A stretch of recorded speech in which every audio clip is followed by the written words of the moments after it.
Welcome back to Golfing the Tri-State, everybody. We're at Tee Time Golf Complex on Morgan Avenue, just outside of town here in Evansville. And Michael Wolf, the pro, one of the pros here at Tee Time, and a guy I probably interviewed more on the radio than any other golf pro in the Tri-State. And Michael has a wealth of knowledge. What are you going to show us today for the tip of the week, Michael? Well, my tip is going to be something that I show all my students in.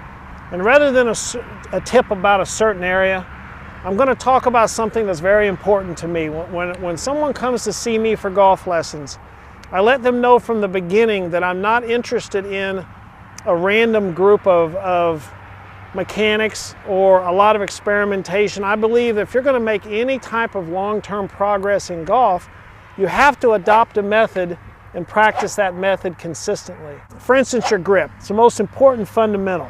If your grip is good, it's going to build a tendency for the club face to return to the ball square, but a good grip is going to force you to swing your golf club. As the old timers say, you'll never see anybody with a good grip who doesn't have a good golf swing. It's the connection you have with your body to the club, right? Sure, you have two connections. You connect your hands to the golf club, and then you connect your feet to the ground. And so the second fundamental is your stance. How am I going to stand? Well, I need to promote balance, and then I also need to facilitate movement, where I can turn my body and shift my weight and create force in that way. Swinging the club simply means I'm going to use my body, just like swinging a baseball bat or a sledgehammer or an axe. You're turning the weighted part of your body to create your force. Your hands are not the motor, they're the steering wheel, right? And so you try to relax them, therefore allowing them to be motivated and moved by your body. And then, but the reason why they put spikes on your golf shoes is so that you can create leverage, right, and learn to swing by using your footwork. Neat. As Mitch Lamborn says, be loosey-goosey. Well, yeah, I mean, you're much better off having oil in your veins than concrete. Yeah. Right? So many times a golfer reveals a secret to himself. He'll try to hit one easy, and of course his idea of hitting one easy is to relax. Right. And in doing so, he flies it over the green. And then he realizes that relaxed muscles move much faster than tension-filled muscles. Right. And it's all about the speed. It's all about the speed. You swing the force instead of force the swing.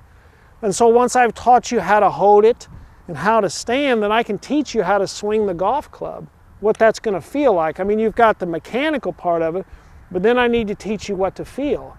And so the final thing is, where do I position this ball between my feet?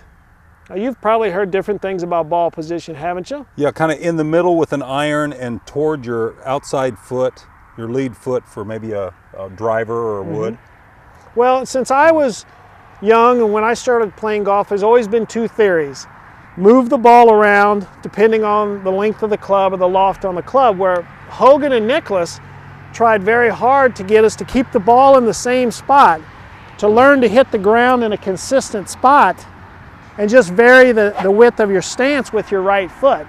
Oh. So you make the right foot the variable instead of making the ball the variable. That way you're always trying to learn to hit the ground in the same spot. The one thing that all good golfers can do is they can hit the ground in the same spot, from the same direction, and at the same depth consistently.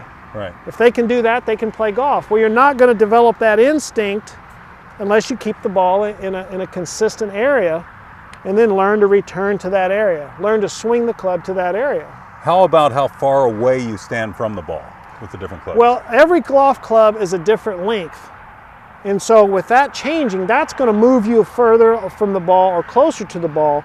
But the handle, for instance, will stay very consistent. You'll change your posture, but you don't want to be in here one time and then out there one time in a lot of different lengths. Now the handle may get slightly further from you with your driver and the like, but it's the length of the shaft that moves you further from the ball or closer to the ball. Right.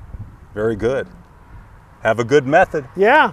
Build your method. Michael has a book called The Driven Golfer, and also he has a DVD series. So you can call here at Tee Time or come on out. If Michael's here, he's here about every day. On the website. Or on the website. TheDrivenGolfer.com. TheDrivenGolfer.com. And let me mention that the professional voice that you hear on those DVDs is my friend Joe right here. I went to the best. Yeah, you got a lack of talent for voice. No, I got the best. Thank you, Michael. Thank you very much. It's Michael been an Wolf. honor. It's been an honor. The tip of the week, and boy, a wealth of knowledge right there. We're going to be back with Mitch again, and also Joe's scorecard coming up on Golfing the Tri-State. Thanks for joining us, everybody. Stay tuned. Thank you.